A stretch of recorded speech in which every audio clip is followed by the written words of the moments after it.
Bab 90. Nikita ternyata. Faktanya, Nikita awalnya ingin Devan menyelamatkannya. Awalnya, dia tahu bahwa Devan mungkin tidak akan datang untuk menyelamatkannya. Kedua, Devan mungkin bukan tandingan Rido.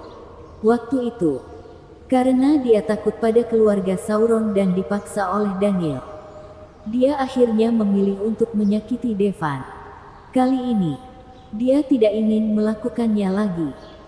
Mengingat saat Devan jadi menantu dari keluarga Simora, sebenarnya itu adalah waktu yang paling santai dan paling membahagiakan baginya. Devan selalu merawatnya dengan baik, bahkan mengingat periode menstruasinya, mengingat semua kebiasaannya. Devan juga belum pernah menyentuhnya, tapi dia terus bekerja keras dan tidak mengeluh. Beberapa kali, Nikita mabuk dan pingsan. Saat itu, Devan sebenarnya punya kesempatan. Hanya karena dia memberitahu Devan bahwa dirinya sedang tidak enak badan. Kalau melakukan hal semacam itu pasti akan melukai tubuhnya. Devan benar-benar tidak pernah menyentuhnya lagi. Setelah kehilangan Devan, meskipun keluarga Simora terus meroket, dia juga jadi wanita paling mempesona di Doujin. Tapi, di sampingnya, tidak ada pria seperti Devan lagi. Ada banyak pria yang menyukainya dan ingin mendapatkannya. Tapi tidak ada pria yang benar-benar mencintainya. Jadi, kali ini, Nikita memutuskan untuk memilih Devan. Dia tahu bahwa pilihannya akan jadi bencana baginya. Pria di luar tidak akan membiarkannya pergi. Apalagi keluarga Simora. Devan, kali ini, aku akan memilih untuk melindungi diriku sendiri untukmu. Nikita mengisi wastafel dengan air, lalu membenamkan kepalanya di dalamnya. Rido di luar pintu sudah jadi sedikit tidak sabar. Jadi, dia segera berjalan cepat, dengan dorongan di pintu. Seluruh pintu kamar mandi langsung jatuh ke lantai. Kemudian apa yang sedang terjadi di dalamnya terungkap. Nikita tidak sedang mandi. Sebaliknya, dia sedang membenamkan kepalanya di wastafel. Sudah tidak bergerak. Ekspresi Rido berubah. Dia menarik kepala Nikita keluar. Nikita sekarang sudah berhenti bernapas. Hehe, kamu mau mati? Apa kamu sudah mendapatkan persetujuan dariku? Rido meninju perut Nikita. Nikita segera memuntahkan cukup banyak air. Kemudian, dia bangun. Rido, aku ini wanita Devan. Jangan sentuh aku. Rambut basah Nikita terurai di wajahnya. Sekarang wajahnya terlihat sangat pucat. Kata-kata Nikita membuat ekspresi Rido berubah.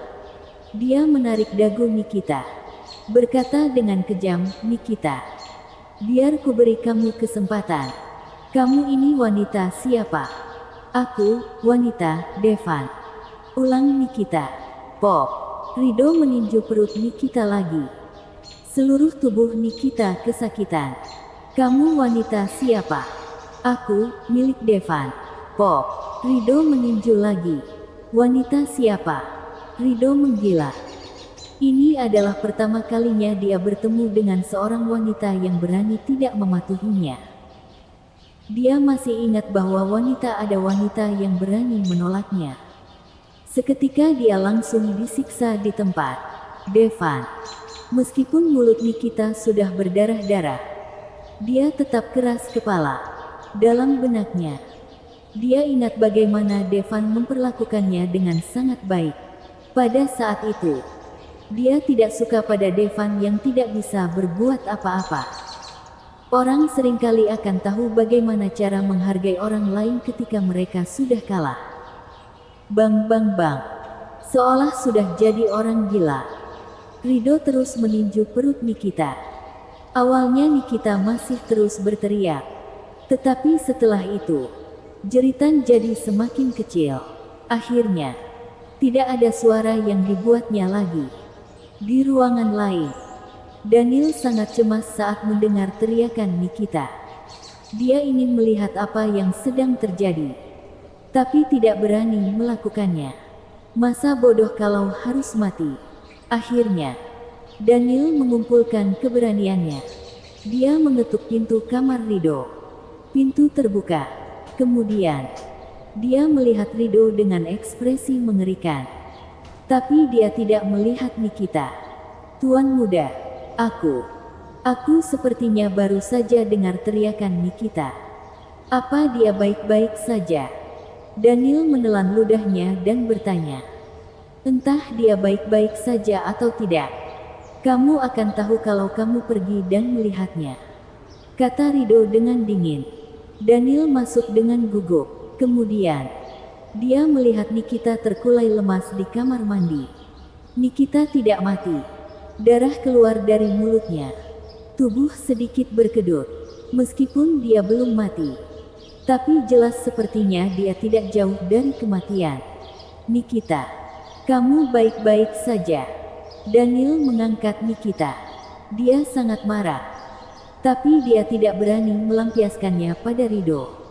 Dia bilang dia wanita Devan. Beritahu aku siapa Devan. Rido menyipitkan matanya. Mendengar kata-kata Rido, Daniel terkejut.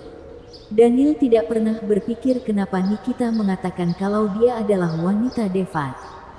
Nikita, apa kamu sudah gila? Daniel menatap putrinya yang sekarat. Hatinya penuh dengan kesedihan.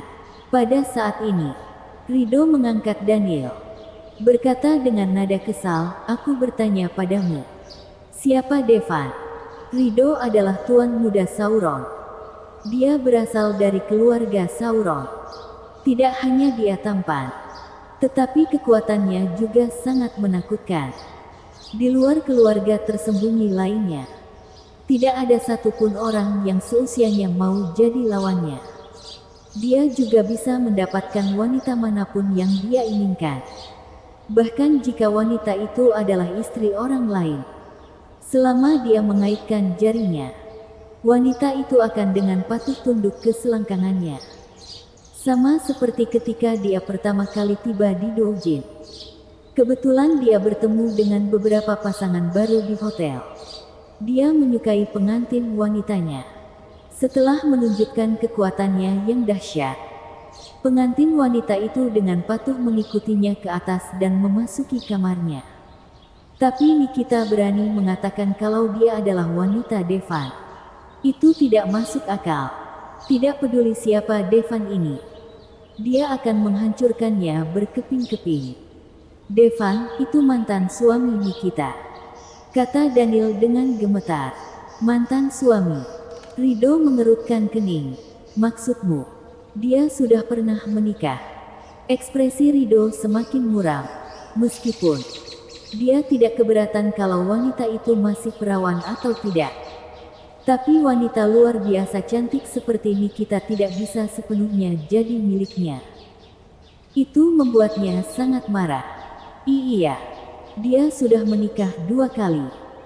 Daniel tidak berani menyembunyikan apapun dari Rido. 2 kali. Rido bahkan lebih kesal. Dia sudah menikah 2 kali. Kenapa dia masih perawan? Rido bertanya. Apa? Mendengar kata-kata Rido, Daniel terkejut. Nikita tidak membiarkan Devan menyentuhnya. Daniel tahu itu. Tapi tidak mungkin Torres tidak menyentuh Nikita. Asal tahu saja. Nikita memilih untuk menikah dengan Torres pada awalnya karena Nikita bilang bahwa Torres mendapatkannya dengan cara licik. Keluarga Simora saat itu tidak cukup kuat untuk melawan keluarga Sarko.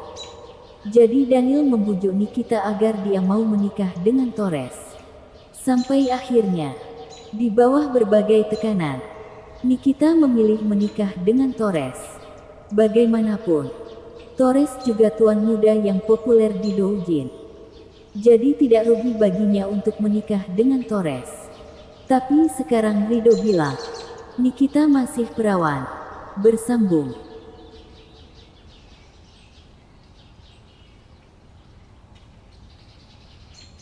Bab 91. Ancaman untuk Devan. Kamu Apa kamu tidak salah nilai? Bagaimana mungkin Nikita? Kata Daniel dengan ekspresi bingung. Hehe, aku, Rido Sauron. Wanita yang pernah kutiduri bukan hanya satu atau dua saja, tapi sudah ribuan. Dia perawan atau tidak? Bagaimana mungkin aku tidak tahu? Rido menjawab dengan bangga. Bagaimana ini mungkin? Bahkan kalau Devan tidak pernah menyentuh Nikita. Tidak mungkin Tuan Muda Sarko. Tidak pernah. Kata Daniel dengan suara yang berat. Siapa itu Tuan Muda Sarko? Rido menyipitkan matanya. Tuan Muda Sarko adalah suami kedua Nikita. Di mana dia? Rido sangat marah dengan penampilan Nikita. Bahkan di antara para keluarga tersembunyi, dia terbilang cukup luar biasa. Dia tidak terima kalau wanita luar biasa seperti itu ditiduri oleh orang biasa. Bahkan kalau tidak ada yang terjadi, dia akan membunuh kedua mantan suami Nikita. Tuan Muda Sarko, dia sudah dibunuh oleh Devan. Rido melepaskan Daniel, karena Tuan Muda Sarko sudah mati. Kalau begitu, satu-satunya yang ingin dia bunuh sekarang adalah Devan. Pasukan. Rido memanggil pengawal yang berjaga di luar. Tuanku, apa perintahmu? Pengawal itu membungkuk dan bertanya. Pergi dan bawakan aku mantan suami Nikita. Namanya Devan, kata Rido. Setelah mendengar kata-kata Rido, semua orang menelan ludah. Siapa Devan? Dia itu sudah seperti mesin pembunuh. Bahkan murid Dewa Perang saja dia bunuh. Meminta mereka untuk membawa Devan. Bukankah itu sama saja dengan cari mati? Kenapa kalian berani melawan perintahku? Ekspresi Rido berubah ketika dia melihat para pengawal itu tidak bergerak. Tidak, Tuan-tuan Muda Sauron. Bukan karena kami tidak ingin melakukannya, tapi Devan benar-benar kuat. Kami bukan tandingannya. Wajah para pengawal berubah pucat. Oh, dia sangat kuat. Rido bertanya dengan mata menyipit. Dia membunuh murid Dewa Perang, kata pengawal itu dengan jujur. Murid Dewa Perang bukanlah Dewa Perang itu sendiri. Apa yang kamu takutkan? Rido mengerutkan keningnya. Meskipun dia berasal dari golongan keluarga tersembunyi, dia juga tahu Dewa Perang. Padahal, di depan keluarga tersembunyi, Dewa Perang tidak ada apa-apanya. Namun dengan kekuatannya saat ini, dia masih belum bisa menghadapi Dewa Perang. Namun, kalau kamu tidak bisa berurusan dengan Dewa Perang, bukan berarti tidak bisa berurusan dengan murid Dewa Perang kan? Dia memikirkannya. Jelas tidak mungkin orang-orang bodoh ini bisa membawa Devan. Jadi dia berkata pada Daniel, apa kamu punya informasi kontaknya? Daniel menggelengkan kepalanya. Dia dulu punya, tapi sekarang sudah lama dihapus. Namun, Nikita mungkin punya, kata Daniel. Rido berjalan ke Nikita yang sekarang, memasukkan energi dalam ke tubuh Nikita. Nikita, yang sudah sekarang, tiba-tiba mendapatkan kembali kesadarannya. Panggil Devan dan minta dia datang. Rido berkata pada Nikita dengan sinis. Nikita melirik Rido, lalu menjawab, aku tidak mau. Cari mati. Rido langsung marah. Dia hampir menamparkan Nikita sampai mati. Namun, dia akhirnya menahan diri. Nikita, tenang saja. Aku tidak akan membunuhmu. Aku akan menunggu pria bernama Devan itu datang. Baru kemudian, di depannya, aku akan menidurimu. Rido berkata dengan sangat tidak normal. Hehe, dia tidak akan datang. Nikita tersenyum sedih. Meskipun hubungan antara Devan dan dia sudah jadi lebih baik, tapi jelas bahwa Devan tidak memaafkannya sama sekali. Kalau tidak, dia tidak akan menamparnya begitu keras. Mungkin Kalau Devan tahu bahwa dirinya sudah mati, dia akan sangat senang. Nikita, kamu patuh saja. Cepat panggil Devan dan minta dia datang.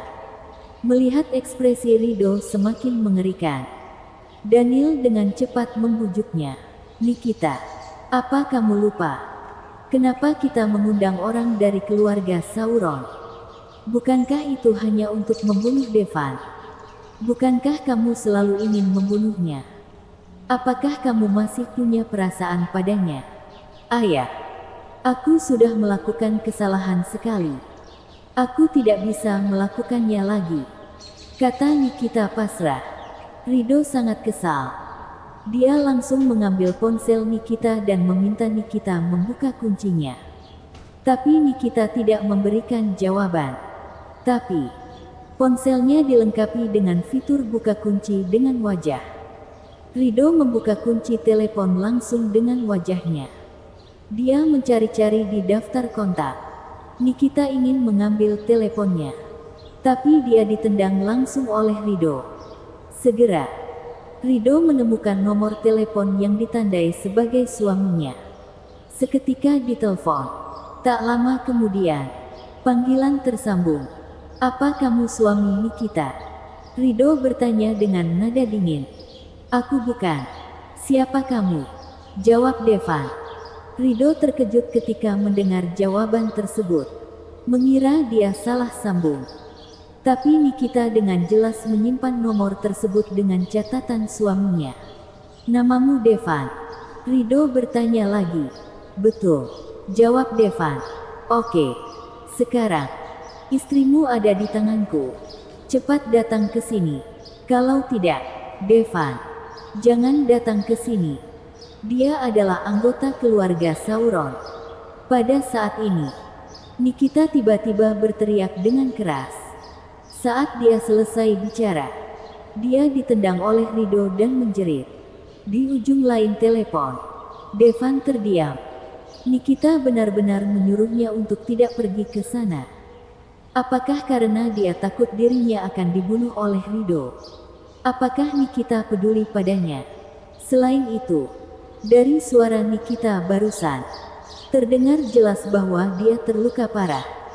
Nikita terluka parah dan ingin melindunginya. Hal ini membuat Devan sedikit tidak bisa dipercaya.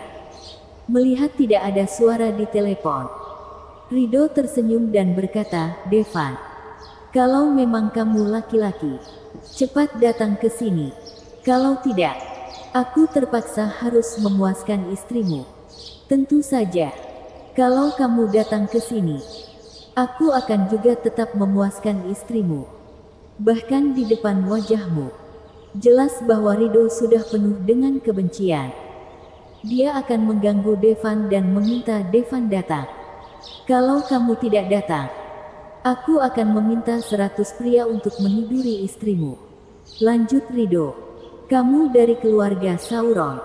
Setelah sekian lama, Devan akhirnya menjawab, itu benar. Aku berasal dari keluarga Sauron. Nah, kalau kamu terlalu takut, maka jangan datang, kata Rido dengan sombong. Tunggu aku, jawab Devan. Lalu menutup telepon. Gavin, ayo berangkat. Devan berkata pada Gavin setelah menutup telepon. Devan, bagaimanapun juga dia adalah anggota keluarga Sauron. Kita. Gavin mencoba menahannya dan berkata, kalau kamu takut, kamu tidak harus pergi bersamaku, kata Devan santai. Tidak, aku cuma mau bilang. Apa kamu ingin aku membawa orang-orang dari Aula Asmodes? Gavin tahu bahwa Devan sudah salah paham. Jadi dia buru-buru menjelaskannya. Dia, Gavin, tidak pernah jadi orang yang takut akan kematian. Tidak perlu. Devan menggelengkan kepalanya. Karena pihak lain adalah anggota keluarga Sauron. Jelas dia bukan orang yang bisa dilawan orang biasa. Kalau orang biasa yang datang, jelas tidak ada gunanya sama sekali. Namun, butuh beberapa waktu untuk sampai di tempat keluarga Simora. Meskipun kebencian Devan terhadap Nikita belum hilang, tapi pada saat ini, dia tidak ingin terjadi sesuatu pada Nikita. Bagaimanapun, dia sangat menikmati wajah Nikita. Waktu berlalu setiap menit dan setiap detik. Rido terlalu malas untuk menunggu. Dia menarik kerah Nikita dan berkata, "Nikita, kalau kamu bilang kamu mencintaiku, aku akan bersambung."